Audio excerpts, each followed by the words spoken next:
Hello हजुर, आज new इयरको दिन चाहिँ सबैजना मिलिजुली घुमघाम गर्न गइयो। घरैबाट मासु पुलाउ खाएर पनि बोकेर गएको थियौँ। जाने बित्तिकै के खानु भनेर एकछिन गफगाफ गऱ्यौँ। गफ गर्दा गर्दै चिसोबाट सुरु गऱ्यौँ। साइडमा यति राम्रो नाचगान भइरहेको थियो। नाचगान हेर्दा हेर्दै सेलरोटी, अचार, मासु पुलाउ खानेकुरो भयो। खायौँ पालै पालो सबैजनाले भिडियो बनाउँदै खाँदै वाउ कति यम्मी भन्दै खायौँ।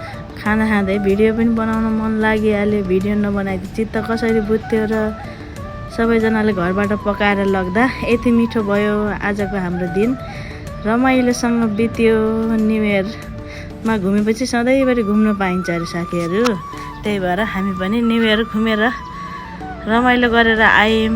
अनि यति भिड भएको थियो आज बुलबुलेमा, देख्न सक्नुहुन्छ। त्यो भिडलाई थोरै क्लिप गरेँ। छोरोलाई चाहिँ फुपुलेर नानीले जिस्काउँदैछन् अनि झोली झम्टा बोकेर हामी चाहिँ घरतिर फर्क्यौँ। हस् त, धन्यवाद।